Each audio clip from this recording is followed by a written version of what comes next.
ایک پاک معصوم عورت اور اس کے گرد ایک مجمع جو اس پر تہمتیں پھینک رہا تھا۔ مریم علیہ السلام۔ جب لوگوں نے سوچا کہ ابھی اس کے پاس کہنے کو کچھ نہیں، تب ایک آواز اٹھی سب سے حیرت انگیز جگہ سے۔ اس آواز نے ایسا بولا کہ ہر شک، ہر الزام خاموش ہو گیا۔ میں یقیناً اللہ کا بندہ ہوں۔ اللہ نے مجھے کتاب دی ہے اور مجھے نبی بنایا ہے۔ ہاں، جس نے یہ کہا وہ مریم علیہ السلام کا اپنا بچہ تھا۔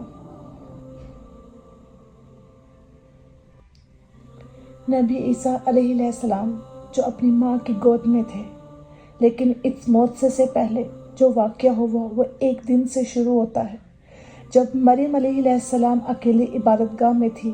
جبریل علیہ السلام جو پیغام لے کر آئے، اس نے اس ساری تاریخ کا رخ بدل دیا۔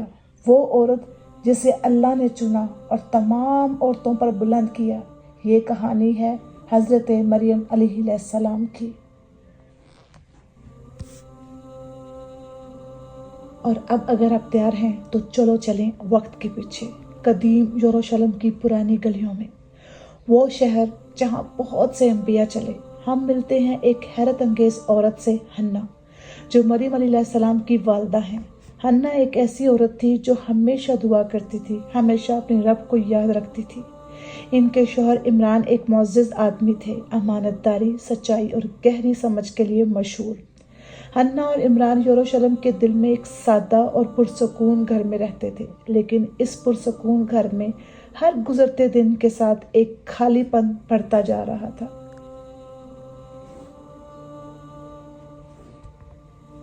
ایک خوشی بری مسکراہٹ، ایک آواز جو پورے گھر کو روشن کر دے، ایک بچے کی بولی۔ ہاں، حنا کو ماں بننے کی خوشی نصیب نہیں ہوئی تھی۔ بس ایک ہی دعا ان کے دل میں بار بار گونجتی تھی، کاش مجھے ایک اولاد مل جائے۔ یہ تمام سالوں سے ان کے اندر تھی، ایسا بوجھ جو ہر دعا میں ان کی آنکھوں سے آنسو بن کر گرتا تھا۔ ایک دن جب حنا بیت المقدس کے صحن میں درخت کے چھاؤں میں بیٹھی تھی، ان کی نظر چھت کے نیچے پرندے کے گھونسلے پر پڑ گئی۔ ایک ماں پرندہ بار بار اڑ کر آتی اور اپنے چھوٹے چھوٹے بچوں کو پیار سے دانہ کھلاتی۔ یہ منظر دیکھ کر حنا کے دل میں ایک نرم سی کسک اٹھی۔ انہوں نے پرندے کو دیکھا، پھر اپنے آپ کو، اور پھر سوچا میں کبھی ماں نہیں بنی۔ حنا کے دل کا خالی پن اور بھی گہرا ہو گیا۔ ان کی تمنا اتنی بڑھ گئی کہ آنکھوں سے آنسو بہنے لگے، جیسے وہ اس لمحے اپنے درد کے ساتھ اللہ سے خاموشی میں دعا کر رہی ہو۔ اے میرے رب، تو میرے دل کی اس تمنا کو جانتا ہے جو سالوں سے میری روح میں ہے۔ مجھے ایک اولاد عطا فرما۔ یہ اتنی سچی، اتنے دل سے نکلی ہوئی دعا تھی کہ جس معجزے کا وہ سالوں سے انتظار کر رہی تھی وہ واقعی ہو گیا۔ ان کی دعا قبول ہوئی اور حنا حاملہ سے ہو گئی۔ مہینوں بعد عمران کے گھر میں ایک برکت والی بچی آنے والی تھی، ایک ایسی بچی جو تاریخ بدل دے گی۔ اور یہ عام بچی نہیں تھی، یہ بچی پاک دامنہ اور حیا کی مثال بننے والی تھی۔ جب حنا کو پتہ چلا کہ وہ حاملہ سے ہیں، ان کی خوشی لفظوں سے بیان نہیں ہو سکی، اور سب سے پہلے انہوں نے اپنے رب کی طرف رجوع کیا۔ اس بار انہوں نے شکر اور اطاعت کے ساتھ ہاتھ اٹھائے۔ یہ ایک وعدہ تھا اپنی سب سے قیمتی نعمت کو پیدا ہونے سے پہلے ہی اپنے رب کے لیے وقف کر دینا۔ اے میرے رب، میں اپنے پیٹ میں جو کچھ ہے اسے پوری طرح تیری خدمت کے لیے وقف کرتی ہوں۔ تو اسے مجھ سے قبول فرما۔ بے شک تو ہی سب کچھ سننے والا، سب کچھ جاننے والا ہے۔ ان دنوں میں ایک ماں کا سب سے بڑا وعدہ یہ ہوتا تھا کہ وہ اپنی اولاد کو رب کی خدمت کے لیے وقف کر دے۔ یہ اتنی بڑی قربانی تھی کہ ہر کوئی ہمت نہیں کرتا، کیونکہ پھر وہ بچہ دنیا کے کاموں سے الگ ہو کر ساری زندگی عبادت گاہ کی خدمت میں گزار دیتا۔ حنا کی دعا ایک بڑی قربانی کا وعدہ تھی۔ جب انہوں نے اپنی اولاد کو عبادت گاہ میں پرورش کے لیے وقف کیا تو وہ صرف وعدہ نہیں کر رہی تھی، وہ ماں بننے کے انمول لمحے کو بھی قربان کر رہی تھی۔ اپنی اولاد کو خود پالنا، اسے سینے سے لگانا، اس کی میٹھی خوشبو محسوس کرنا، کیا یہ ماں کے لیے آسان ہوتا ہے؟ بالکل نہیں۔ ماں کی ممتا بہت گہری ہوتی ہے، اس لیے حنا کے دل کے اندر بھی ایک طوفان تھا۔ وہ چاہتی تھی کہ اپنی اولاد کو سینے سے لگا کر رکھے اور کبھی نظروں سے دور نہ کرے، لیکن ان کے دل میں ایک حقیقت بھی تھی، میں نہ رہوں تب بھی اس کا رب ہمیشہ رہے گا۔ حنا کا توکل اللہ پر ایسا ہی تھا، اور اب ان کے بچے سے ملاقات کا وقت قریب آ رہا تھا۔ ان کا دل زیادہ تیز دھڑکنے لگا۔ وہ بے چینی سے اس دن کا انتظار کرتی رہی جب بچہ پیدا ہو اور وہ اسے اپنے رب کے لیے وقف کر دے۔ تبھی رات کو وہ اپنے بچے کے لیے دعا کرتی، بیت المقدس کی طرف دیکھتی اور سوچتی، جب میرا بچہ یہاں خدمت کرے گا تو کیسا ہوگا۔ اور انہی دنوں حنا پر ایک اور آزمائش آئی۔ ان کے شوہر عمران کا انتقال ہو گیا۔ اب وہ ساتھ نہیں تھے، اب ان کے پاس کوئی ہم سفر نہیں تھا، وہ تنہا ہو گئی۔ ہاں، مریم علیہ السلام یتیم پیدا ہونے والی تھی، اور یہ تنہائی صرف شروعات تھی۔ پھر وہ لمحہ آیا جس کا حنا سالوں سے انتظار کر رہی تھی۔ ان کا بچہ پیدا ہوا اور آخر وہ ان کی گود میں تھا۔ لیکن حنا حیران بھی تھی اور اداس بھی۔ ان کی آنکھوں میں سے آنسو نکلے، کیونکہ جو انہوں نے کبھی سوچا بھی نہیں تھا وہ ہو گیا۔ وہ بیٹا مانگ رہی تھی، لیکن ان کی گود میں بیٹی تھی۔ ان دنوں بیت المقدس کی خدمت صرف مردوں کے لیے ہوتی تھی، اس لیے جب حنا نے بیٹا مانگا تو وہ بیٹا ٹیمپل میں رہ کر اللہ کی خدمت کرتا۔ ایک لمحے کو ان کا دل دکھ گیا، لیکن انہوں نے اللہ کے فیصلے پر بھروسہ کیا، کیونکہ وہ جانتی تھی کہ اللہ کا پلان میرے پلان سے بہت بڑا ہے۔ میں اپنی پسند کی چیز مانگ رہی ہوں، لیکن دینا اللہ نے اپنی حکمت سے۔ اوپر سے دیکھیں تو لگتا ہے کہ دعا قبول نہیں ہوئی، لیکن حقیقت میں دعا قبول ہوئی، اور اس سے بھی بہتر طریقے سے۔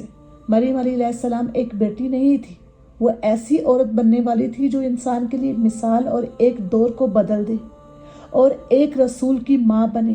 اسی لیے ایک اسلامی عالم بدوی زمام نے کہا، کوئی بیٹا مانگتا ہے اور اللہ اسے مریم جیسی بیٹی عطا کرتا ہے۔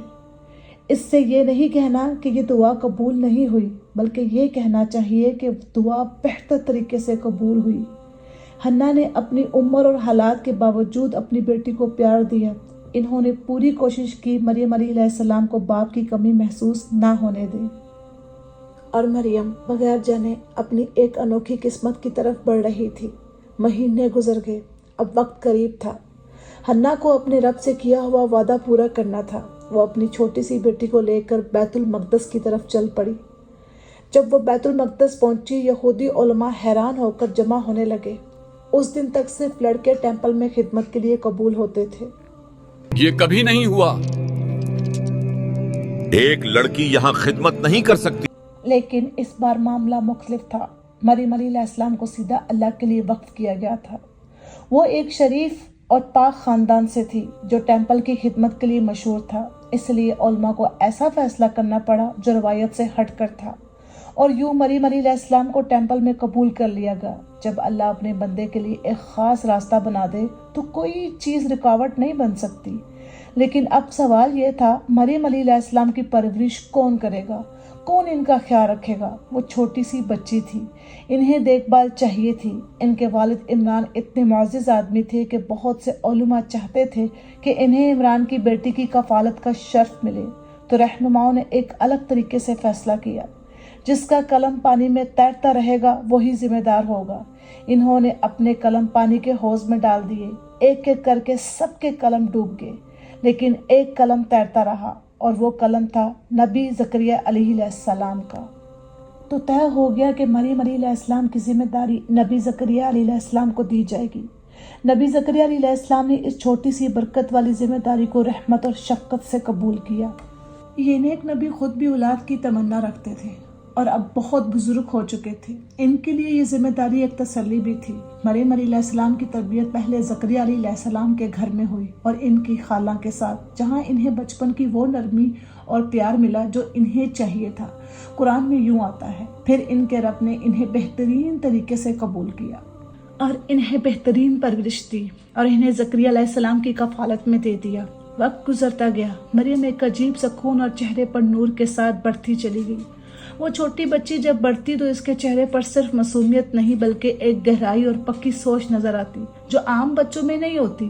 پھر جب وہ ٹیمپل کی خدمت کے قابل ہو گئی، زکریا علیہ السلام انہیں اس مقدس مقام پر لے گئے جہاں وہ اپنی باقی کی زندگی گزارنے والی تھی۔ اس کے بعد مریم علیہ السلام کی زندگی عبادت میں گزرنے لگی۔ اپنے خاص کمرے میں وہ اللہ کی بندگی اور دعا اور ذکر میں اپنا وقت بر دیتی۔ اور اللہ نے انہیں اپنی مدد سے کبھی محروم نہیں رکھا۔ جب بھی زکریا علیہ السلام ان کے کمرے میں جاتے وہ ان کے پاس تازہ پھل دیکھتے، ایسے پھل جو اس موسم میں ہوتے ہی نہیں تھے۔ حیران ہو کر انہوں نے پوچھا، اے مریم، یہ پھل تمہارے پاس کہاں سے آئے؟ اور مریم کا جواب ہمیشہ اپنے رب پر ویسا ہی توکل کے ساتھ ہوتا، یہ اللہ کی طرف سے ہیں، بے شک اللہ جسے چاہے بے حساب رزق دیتا ہے۔ زکریا علیہ السلام حیرت سے یہ سب دیکھتے اور سمجھ جاتے کہ اللہ اس لڑکی کو آگے کسی بڑی ذمہ داری کے لیے تیار کر رہا ہے۔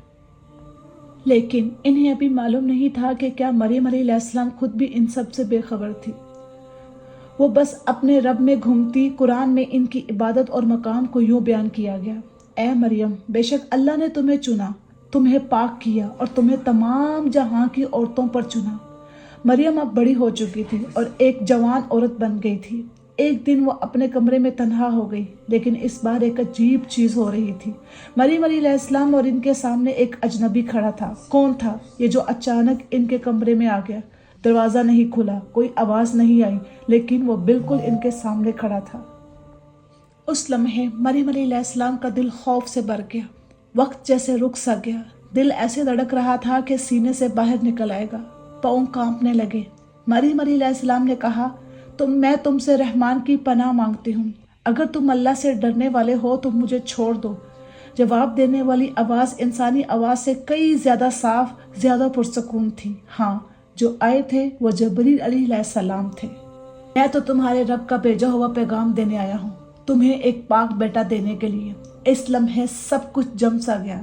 ہزار سوال مریم علیہ السلام کے ذہن سے گزرے، لیکن سب کا نتیجہ ایک ہی سوال تھا، میں بیٹا کیسے پیدا کر سکتی ہوں جب کسی مرد نے مجھے ہاتھ ہی نہیں لگایا اور میں بدکار بھی نہیں ہوں؟ جواب اللہ کی طرف سے خوشخبری تھا، یوں ہی ہوگا۔ تمہارے رب نے فرمایا، یہ میرے لیے بہت آسان ہے اور ہم اسے لوگوں کے لیے نشانی اور اپنی طرف سے رحمت بنائیں گے، اور یہ فیصلہ پہلے ہی ہو چکا ہے۔ مریم علیہ السلام گھبرا گئی، لیکن ان کے دل کا ایمان ان کے خوف سے زیادہ مضبوط تھا۔ وہ جانتی تھی جس رب نے یہ معجزہ کرنا ہے وہ ان کی حفاظت کا راستہ بھی بنا دے گا۔ مریم علیہ السلام نے خاموشی سے اللہ کا حکم کے آگے سر جھکا دیا۔ وہ قدر پر راضی ہو گئی۔ جو بوجھ مریم علیہ السلام کے کاندھوں پر آیا وہ آسان نہیں تھا، صرف ان جیسی بندی ہی ایسا آزمائش اٹھا سکتی تھی۔ قرآن بتاتا ہے، پھر وہ اسے حاملہ سے ہو گئی اور اسے لے کر وہ ایک جگہ چلی گئی۔ مریم علیہ السلام کے لیے ایک نئی زندگی شروع ہو گئی، نہ شوہر، نہ ہمدرد، نہ کوئی دوست۔ پھر وہ اکیلی ہو گئی۔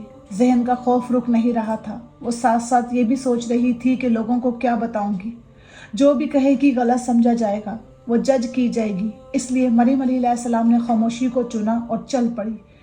بھیڑ بڑی گلیوں کو چھوڑ کر بنا پیچھے دیکھے اپنے پیٹ میں بچہ لیا اکیلے چلتی رہی۔ وقت گزرا، گھنٹے یا دن، آخر لوگوں کی آوازیں ختم ہو گئی۔ اب ان کے ساتھ کوئی نہیں تھا۔ ایک موڑ پر صرف ان کا تیز دھڑکنا دل اور تھکی ہوئی سانس۔ پھر وہ ایک سنسان وادی میں پہنچ گئی، بالکل اکیلی، بس ان کا رب اور پیٹ میں بچہ۔ ایسی جگہ کون سنتا؟ اس وقت انہیں بس ایک آواز چاہیے تھی جو کہے، میں ہوں تمہارے ساتھ۔ ایک کاندھا چاہیے تھا، شاید دل کے کسی کونے میں وہ یہ امید کر رہی تھی۔ لیکن کوئی نہیں، نہ کوئی ہاتھ پکڑنے والا اور نہ کوئی کہنے والا کہ ڈرو مت۔ اور اس تنہائی کے بیچ ان کے اندر ایک بچہ بڑھ رہا تھا، رب کی امانت، رب کا معجزہ، لیکن ساتھ ہی ایک بڑی ذمہ داری۔ پھر وہ دن آیا، درد سا شروع ہو گیا۔ بالکل پاس ایک کھجور کا درخت تھا، جیسے وہ درخت ہی ان کا اکیلا ساتھی ہو۔ آخر ہمت سے وہ اس کے تنے سے ٹک گئی۔ جسم کانپ رہا تھا، دل ٹوٹ چکا تھا، اب برداشت کی طاقت بھی نہیں رہی۔ کئی دنوں کا خوف، تنہائی اور درد آنسوؤں میں نکل آیا۔ یہ نفرت یا کوئی بغاوت کے الفاظ نہیں تھے، یہ صرف تنہائی اور بے بسی کی چیخ تھی۔ ایک طرف جسم کا ناقابل برداشت درد، دوسری طرف روح کی گہرائی، تنہائی۔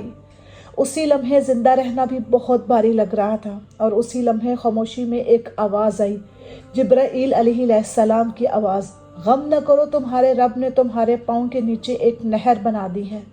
مریم علیہ السلام نے اپنے پاؤں کی طرف دیکھا اور سوکھی زمین سے ٹھنڈا پانی بہنے لگا۔ یہ اللہ کی رحمت تھی، ان کے سب سے سخت لمحے میں جب انہیں سب سے زیادہ ضرورت تھی۔ ہاں، مریم علیہ السلام بھولی نہیں تھی۔ یہ صرف پانی نہیں، یہ ایک نشانی تھی، میں تمہیں بھولا نہیں ہوں، پھر وہ آواز دوبارہ آئی، اس کھجور کے درخت کو اپنی طرف ہلاؤ، تم پر تازہ پکی کھجوریں گرے گی۔ مریم علیہ السلام نے درخت کو ہلایا اور پکی کھجوریں گرنے لگی۔ رحمت مریم علیہ السلام کے سامنے رکھ دی گئی۔ مریم علیہ السلام نے جان لیا میرا رب کبھی مجھے تنہا نہیں چھوڑتا، وہ ہمیشہ سنتا ہے، اور اس کے اندھیرے لمحے میں بھی وہ کہتا ہے غم نہ کرو۔ اور حقیقت یہ ہے کہ غم نہ کرو صرف مریم علیہ السلام کے لیے نہیں تھا، وہ ہم سب کے لیے بھی تھا۔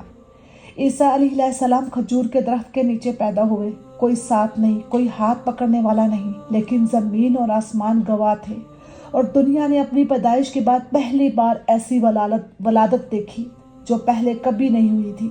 یہ عام بچہ نہیں تھا، یہ اللہ کی رحمت تھی، ایک ایسا معجزہ جو کسی مرد کے ٹچ کے بغیر ہوا۔ جو لوگ ناممکن سمجھتے تھے وہ کن سے ممکن ہو گیا۔ جب مریم علیہ السلام نے انہیں اپنی گود میں لیا، سب خاموش ہو گیا، پہاڑ، زمین اور وادی کے درخت۔ مریم علیہ السلام کے ہاتھ کانپ رہے تھے کیونکہ اب وہ ماں تھی، ایک نبی کی ماں۔ کچھ دیر بعد وہ سنبھلی اور دوبارہ چل پڑی۔ اللہ کی ہدایت سے وہ یروشلم کی طرف واپس چلی گئی۔ وہ گلیاں جہاں وہ عزت کے ساتھ چلتی تھی اب امتحان کی گلیاں بن گئی۔ قدم با قدم شہر کے قریب آئی تو پھسپھساہٹ شروع ہو گئی۔ لوگوں کی نظریں انہیں گھیرنے لگی، ہر نظر جیسے تیر بن کر ان کے دل میں لگتی، لیکن مریم علیہ السلام خاموشی سے چلتی رہی۔ انہیں چلنا تھا، ہر قدم ایک امتحان تھا۔ پتھروں پر پاؤں چبھتے، لیکن سب سے زیادہ چبھنے والی چیز وہ الزام تھا، الزام کا بوجھ تھا۔ لیکن مریم علیہ السلام بول نہیں سکتی تھی کیونکہ ان پر اللہ کا حکم تھا، اگر تم کسی انسان کو دیکھو تو کہہ دو میں نے رحمان کے لیے خاموشی کی منت مانی ہے، آج میں کسی سے بات نہیں کروں گی۔ ہاں، مریم علیہ السلام کا دل بر رہا تھا، لیکن ایک بھی الفاظ نہیں، وہ صرف اپنے رب پر بھروسہ کرتی رہی۔ تم نے کیا کیا؟ یہ کس کا بچہ ہے؟ تمہیں شرم نہیں آئی؟ لیکن لوگ صرف جو دیکھتے اسی کا فیصلہ کرتے ہیں، اور تہمت جب نکل جائے زہر کی طرح پھیل جاتی ہے۔ پھسپھساہٹ بڑھتی گئی ایک سے دوسرے تک، اور کبھی خاموش نہ ہوئی۔ ہر جملہ مریم علیہ السلام کے دل کو چیر دیتا۔ خاموش رہنا آسان نہیں تھا، اور خاموش رہنا تب جب آپ حق پر ہو، اور وہ سب سے مشکل ہوتا ہے۔ مجمع کی آواز بڑھتی چلی گئی۔ اے مریم، تم نے سچ میں ایک بہت ہی شرمناک حرکت کی ہے۔ اے ہارون کی بہن، تمہارا باپ کوئی بد کردار آدمی نہیں تھا، اور تمہاری ماں بھی ناپاک دامن نہیں تھی۔ ہارون علیہ السلام اپنی نیکی اور عزت کے لیے مشہور تھے، اور لوگ مریم علیہ السلام کو بھی اسی طرح عزت دیتے تھے۔ اتنے پاک خاندان سے یہ بات ان کے لیے سمجھنا مشکل تھی، لیکن مریم علیہ السلام خاموش رہی۔ پھر انہوں نے خاموشی سے اپنی گود میں بچے کی طرف اشارہ کیا۔ لوگ ہنسنے لگے۔ ہم ایک چھوٹے سے بچے سے کیسے بات کر سکتے ہیں جو ابھی بھی پالنے میں ہے؟ انہیں کیا پتا تھا کہ اب کیا ہونے والا ہے۔ پھر وہ لمحہ آیا، سب کچھ رک گیا، خاموشی چھا گئی، ایسا کچھ جو کسی نے کبھی سوچا بھی نہیں۔ مریم علیہ السلام کی گود میں جو نیا بچہ تھا وہ بولنے لگا، اور انہوں نے یہ کہا میں اللہ کا بندہ ہوں، انہوں نے مجھے کتاب دی اور مجھے نبی بنایا، اور جہاں بھی میں رہوں انہوں نے مجھے برکت والا بنایا، اور مجھے نماز اور زکوٰۃ کا حکم دیا جب تک میں زندہ ہوں، اور مجھے اپنی ماں کے ساتھ نیکی کرنے والا بنایا، اور مجھے سرکش اور نافرمان نہیں بنایا۔ یہ اللہ کی طرف سے اپنی بندی کو مدد تھی، ایک ماں جو خاموش رہی۔ یہ کیسے ہو سکتا ہے؟ اس کی طرف سے جواب اللہ نے دیا، ایک بچے کے ذریعے۔ اس لمحے لوگ مریم علیہ السلام کو دیکھ بھی نہیں پا رہے تھے، کیونکہ انہیں سمجھ آ گیا یہ بچے کی بات خالق کی طرف سے پیغام ہے۔ اس چھوٹے سے جسم سے نکلی ہوئی برکت والی آواز نے سب بدل دیا۔ حق واضح ہو گیا، اب شک، جھوٹ اور دل کی میل کا کوئی مقام نہیں رہا، اور یوں اللہ کی مدد مریم علیہ السلام کے پاس آئی۔ نہ مریم علیہ السلام نے اپنا دفاع کیا، نہ کوئی گواہ آیا، بلکہ بس ایک بچہ بول اٹھا۔ لیکن افسوس، معجزہ دیکھنے کے بعد بھی کچھ لوگ اپنی ضد اور نفرت سے باز نہ آئے۔ پہلی قوموں کی طرح کچھ نے حق کو جھٹلا دیا اور پھر یہ الزام لگاتے رہے یہ تو جادو ہے، یہ سب جھوٹ ہے۔ قرآن کہتا ہے ہم نے ان پر لعنت کی ان کے کفر کی وجہ سے اور اس وجہ سے کہ انہوں نے مریم علیہ السلام پر بہت بڑا بہتان لگایا۔ پھر کیا ہوا؟ مریم علیہ السلام نے اپنی زندگی خاموشی سے گزاری۔ قرآن اس کے بعد کی زندگی کے بارے میں زیادہ نہیں بتاتا۔ کبھی کبھی خاموشی ہی بہت کچھ کہہ دیتی ہے۔ انہوں نے کبھی اپنا دفاع نہیں کیا، کبھی ایک لفظ سے بھی یہ سمجھانے کی کوشش نہیں کی، لیکن ان کی پاک دامنی اور حیا صدیوں تک زبان زد رہی۔ ان کا نام صبر، اطاعت اور پاک دامنی کی نشانی بن گئی۔ وہ واحد عورت ہیں جن کے نام پر ایک پوری سورہ ہے اور انہیں اپنے رب کی طرف سے بشارت دی گئی، اے مریم، بے شک اللہ نے تمہیں چنا، تمہیں پاک کیا اور تمہیں تمام جہاں کی عورتوں پر چنا۔ یہ صرف تعریف نہیں، یہ بندے کا سب سے بلند درجہ ہے۔ اور سوچیں، وہ چاہ رہی تھی کہ لوگ انہیں بھول جائیں، لیکن اللہ نے ایسا کیا کیا کہ قیامت تک اربوں لوگ انہیں یاد رکھیں اور ان سے ہدایت لیں۔